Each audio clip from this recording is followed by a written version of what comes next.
Hola, ¿cómo están? Ustedes saben que cada vez que una persona entra en la búsqueda de un canal de YouTube, hay maneras y formas de atraparlo, de entretenerlo, de cultivar en algunos casos y de profundizar el tema que le interesa a cada quien, y la búsqueda es constante y permanente. Nosotros no pretendemos ser diferentes, no pretendemos ser distintos, simplemente lo que entendemos es que es un momento de tiempo de opinión. La Argentina está sumida en una crisis muy profunda, tenemos un verdadero cachivache de presidente de la nación, y entonces a partir de esto hay que explicar por qué nosotros creemos que es un cachivache. Porque no es serio, porque no tiene la dimensión que la Argentina estaba necesitando para sentar en el sillón de Rivadavia. Ahora, esto también es relativo, esto también requiere y necesita que nos autopreguntemos si no será el frío el reflejo de este tiempo de la sociedad que componemos. Bueno, esta es la búsqueda de charlar con personas que hacen a la vida argentina, que han tenido protagonismo, que tienen protagonismo, y en todo caso, por sobre todas las cosas, de qué se trató y de qué se trata. Porque cuando hablamos de derechos laborales, estamos en un tiempo justo, de un presidente que los quiere anular, de un conglomerado de representaciones sindicales que no se dan cuenta que cuanto más se abre, menos representatividad tiene cada quien, con una CGT, dos CTA, distintas manifestaciones dentro de la propia CGT, en un tiempo donde la unidad de los trabajadores es esencial. Hace un tiempo largo, una de las empresas que hoy pone ministros, y también los ponía antes, del Grupo Techint, entró en una crisis laboral, una crisis de salario, una crisis de qué me dan y qué me dejan de dar, y los trabajadores se organizaron en paro, en toma de fábricas, en protesta. En aquel tiempo, el hoy abogado era un trabajador, como tantos de esa empresa, y por distintos motivos terminó siendo referente de una de las tomas de Techint más prolongadas, una huelga notable en el tiempo. Bueno, vamos a hablar con él porque todo tiene que ver con todo. El presente nos lleva a ese pasado para después meternos inmediatamente en el presente. ¿Cómo estás, Luis? No podemos intentar hacer un saludo a la distancia y en el tiempo. Entonces le dijimos, vení, gringo, como se lo conoce a él, Roberto Lopresti, que es abogado, y que en aquella época, mientras estudiaba, tenía tiempo de defender a los trabajadores. ¿Cómo te va? Muy bien.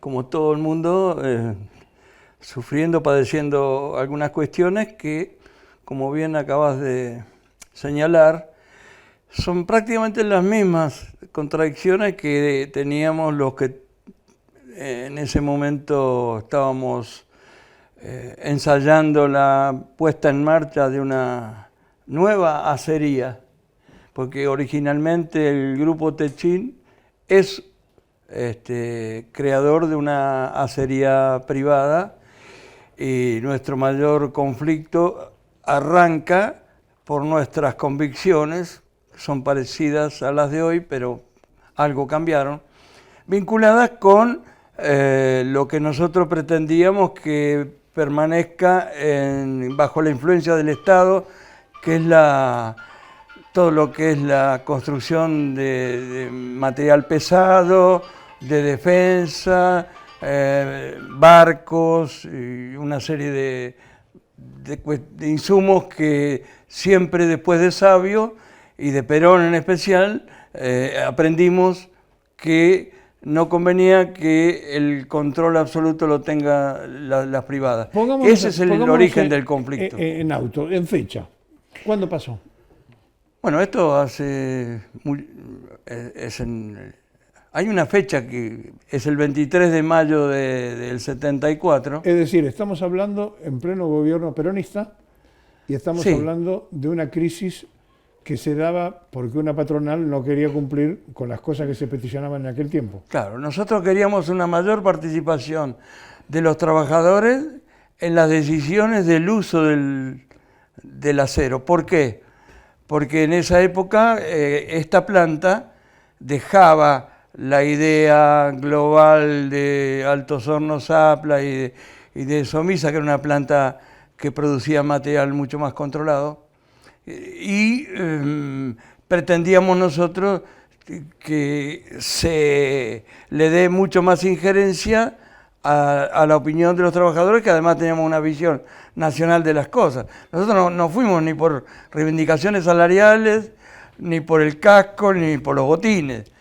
Nosotros estuvimos en medio de un conflicto que reclamaba la hegemonía del control del acero.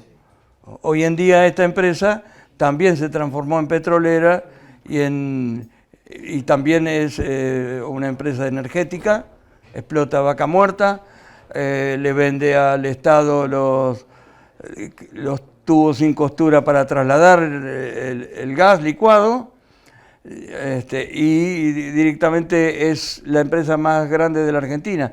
Nosotros no te puedo decir que veíamos que eso con total identidad lo que podía llegar a pasar, pero se vislumbraba, se notaba que tenía demasiado peso y que había que pararlo y obligarlo a participar, y que el Estado no sea ausente. Para eso los trabajadores son el elemento esencial. Claro, yo quiero recordar que estamos hablando de un tiempo donde los trabajadores llegaron al 50-50, como se decía en aquella época, el 50 y 50, durante el gobierno de María Estela Martínez de Perón, cuando Perón se inmortalizó, y hubo un tiempo donde esa transición llevó no solamente a un conflicto en este sector metalúrgico, sino en varias ramas de varias especialidades.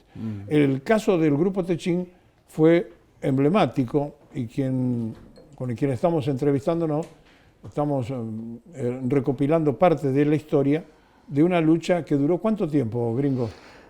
Nosotros tuvimos el control de las actividades de la empresa a través de distintos momentos de toma, y cuando la cosa tomó otras características, nos volcamos a otro plan sistemático de quite de colaboración que nos permitía prácticamente que los despachos de las 5 o 6 automotrices que había en esa época quedaran con las playas sin acumulación del acero suficiente como para construir los autos. Y también toda la línea blanca. La línea blanca paró enseguida porque suele tener mucho menos stock. O sea que voy a nombrar algunas empresas: Drean, Aurora, Aston Martin, Siam. Todas esas empresas quedaron directamente sin material y se armaron, por ejemplo, los termotanques Sayar. Y el delegado era... Yo estaba escuchando, vos hablas de tubos sin costura, y claro, había una empresa que era SIAT, que era empresa del grupo sí, SIAT, que fabricaba esos tubos también. Sí, pero estamos hablando... Y la otra era Sindar, ¿no? Sindar en realidad fabricaba y fabrica, ahora es de Techint también, fabricaba tubo, en realidad hierro de la construcción, sigue fabricando. Sí. Pero no, los tubos sin costuras de Techint son los que vienen de Campana, de Dálmine. Y decime, ¿cuánto Dálmine tiempo? es el pueblo donde nacieron toda la familia Roca. Sí. ¿Cuánto tiempo duró el conflicto? Unos 4 meses en esas condiciones, hasta que se tuvo que negociar con el propio Agustín, o Agostino, como le dicen. Y ganamos. Fue la única vez que perdió Techint un conflicto. Y que además no era por cuestiones reivindicativas. Nosotros, vos lo dijiste, el famoso 50-50 permitía que, en realidad el problema no era el salario. Nosotros estábamos participando de una etapa donde los sectores nacionales querían tener que ver y torcer el curso de la historia. Nosotros queríamos que el acero esté en manos nacionales. como había enseñado en su momento Perón, siguiendo a Sabio. Bueno, cuando Esa es la idea. estamos hablando de la fecha, era el tiempo en que se sacó la ley de contrato de trabajo y Sí. había todo un movimiento sindical reivindicatorio porque se había abusado de la patronal, se había violado derechos y entonces a partir de esas circunstancias los conflictos se multiplicaban en distintas especialidades, en el rubro textil, en el rubro metalúrgico, en todos los rubros. Ahora, lo de ustedes fue emblemático porque duró mucho tiempo y vos lo acabas de decir recién, pudieron ustedes ganarle al grupo. Nunca más perdieron. Entonces, claro. A raíz de eso tuvieron que cambiar el nombre de Propulsora Siderúrgica por Ternium. Ellos se llamaban a sí mismos Organización Techin. Hoy han cambiado, se llaman Grupo Techin. En realidad abarcan esos 5 rubros. Y también el financiero. En esa época nosotros nos llamaba la atención, tuvimos que aprender, porque ellos tenían la financiera Santa María. Y nosotros decíamos, ¿qué tiene que ver una financiera en la actividad industrial?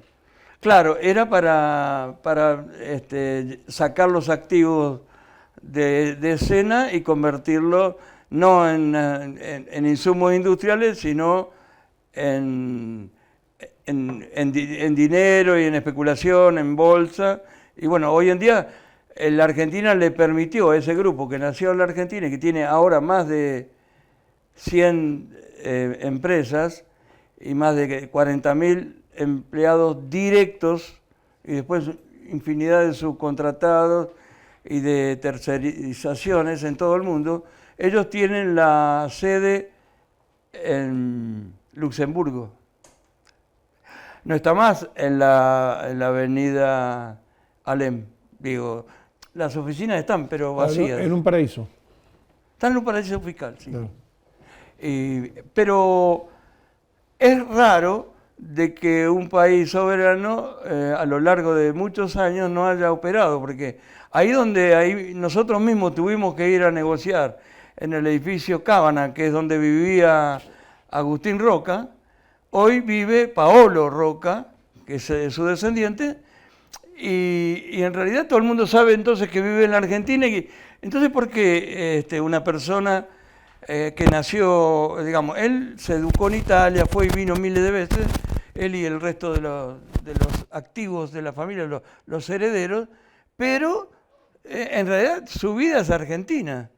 Y sin embargo, las leyes nuestras le han permitido, o la debilidad de los gobiernos, que se trasladen y que den domicilio legal en un paraíso fiscal como Luxemburgo. Vos decías que es la única vez que ganaron Sí. o que perdió la empresa.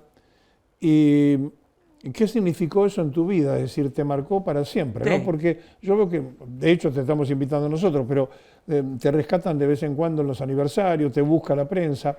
Tuvimos escondido unos de la opinión pública porque así como después descubrieron que, digámoslo, Clarín impedía cierta visibilidad por los desastres y las negociaciones y los arreglos y los negociados que ha hecho y la vinculación con los golpes de Estado, también esta empresa hizo lo mismo, pero mucho antes, con un perfil distinto, digo para que se entienda.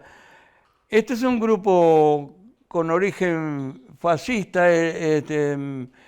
pero acá en la Argentina se comportaron con un grado de silenciosidad, digamos, muy llamativo. Ellos no son estridentes, no muestran la violencia que por ahí otras empresas de origen, por ejemplo, norteamericano, ellos tenían un estilo donde daban la sensación de tener un diálogo, pero en la práctica ellos iban detrás de los mismos objetivos y tenían toda una mácula exterior que los mostraba como humanistas.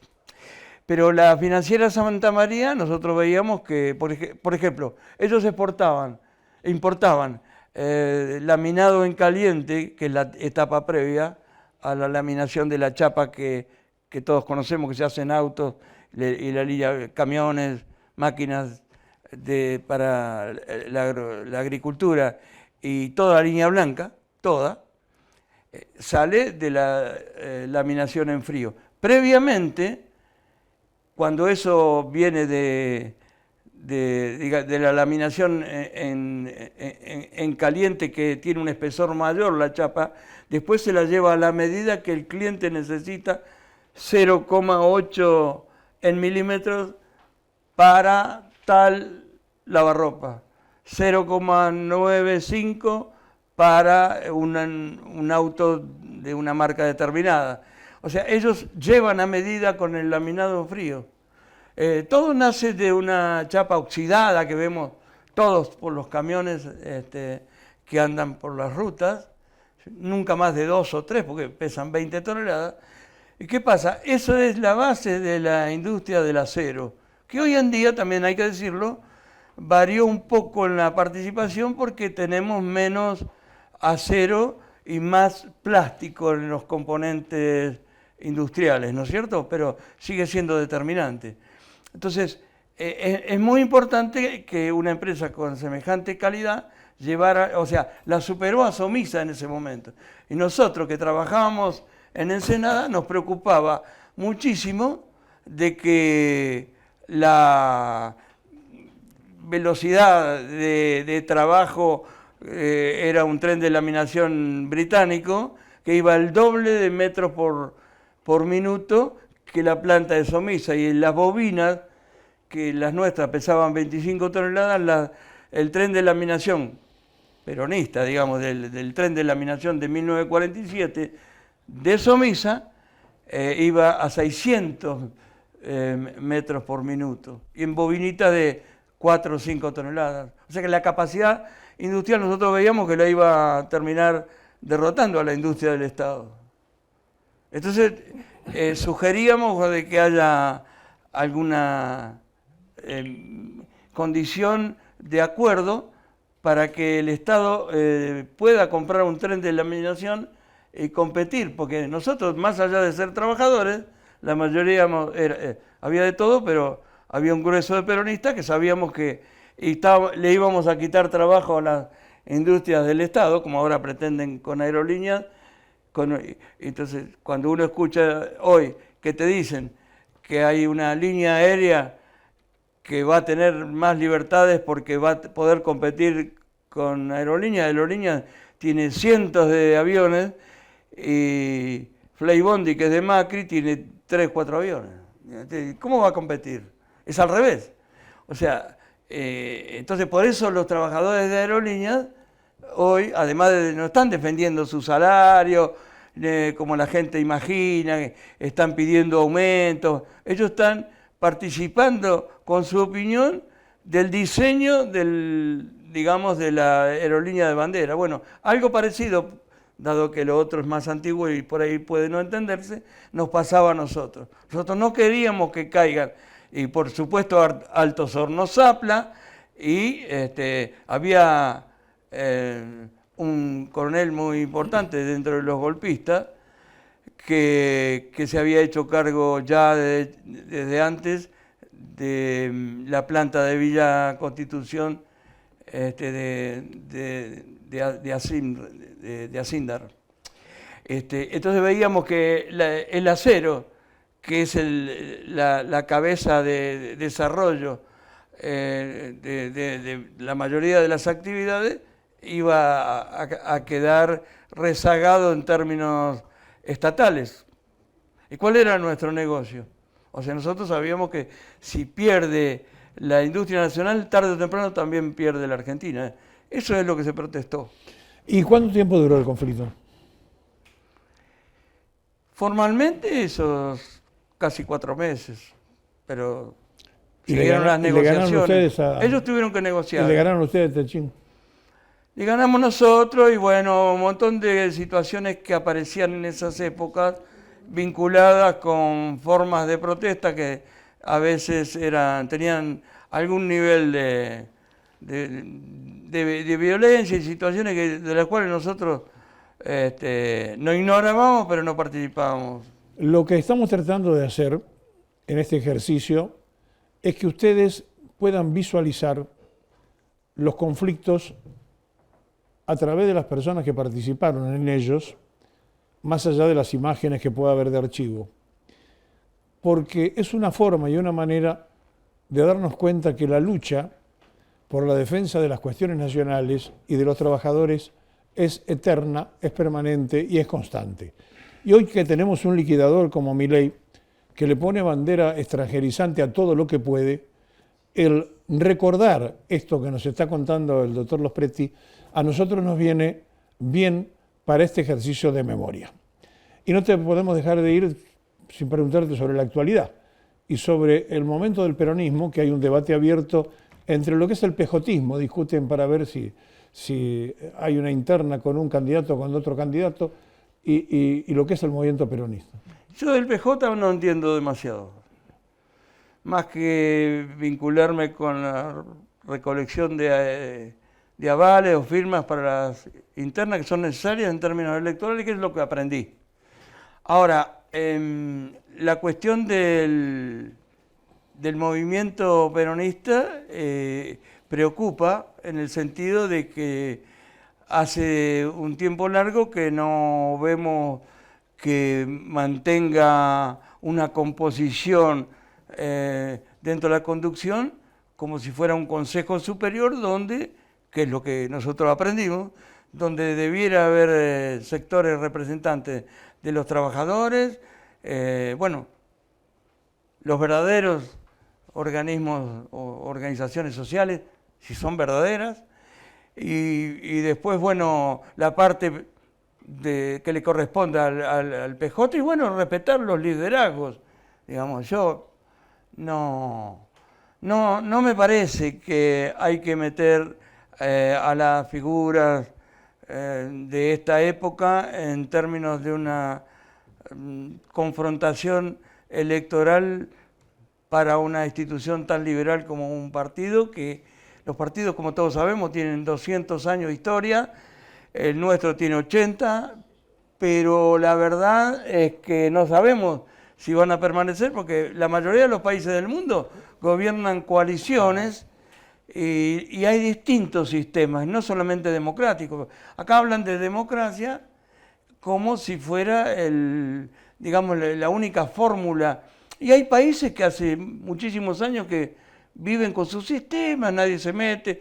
Hay los más religiosos, los menos participativos, los que se renuevan permanentemente, los que son electorales, los que no son tan electorales y pertenecen al liderazgo. O sea que yo, digamos, no estoy jugado en una posición democratista como si fuera la solución de todo, porque la verdad que cuando el peronismo, que siempre dio la solución para los temas de la Argentina, se movilizó y se puso en marcha, muy poco hizo el partido. Más bien hicieron las masas en la calle. No, es que además Perón es consecuencia de un movimiento revolucionario, ¿no? Es decir, la construcción del 4 de junio del 43 y aquel remate popular imprescindible, necesario, del 17 de octubre, constituyen un hecho absolutamente fuera de la partidocracia liberal. No tiene nada que ver con la partidocracia liberal. Sí, por eso no me quiero...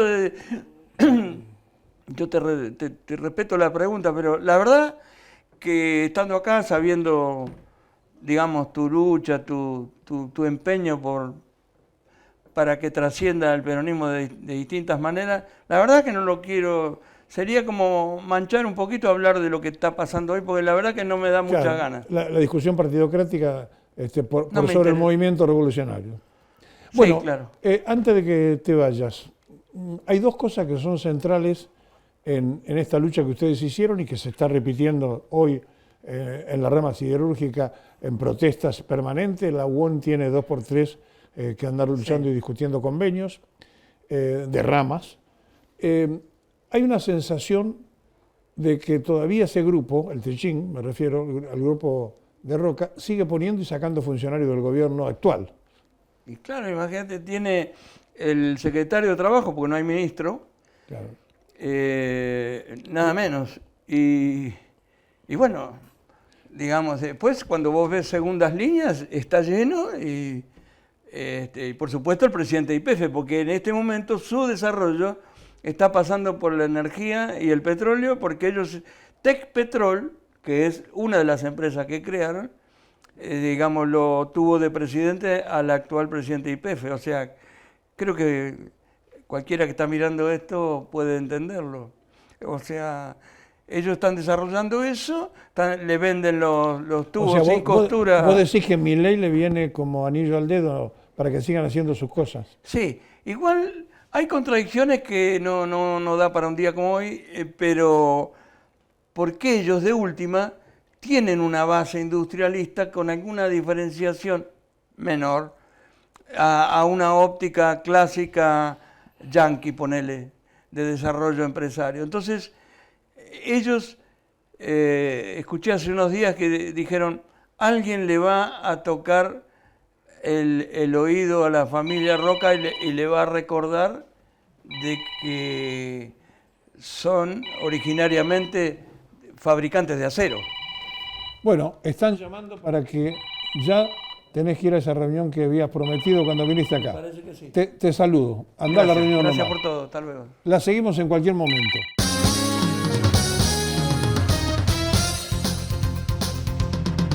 Terrencis, ayer y hoy.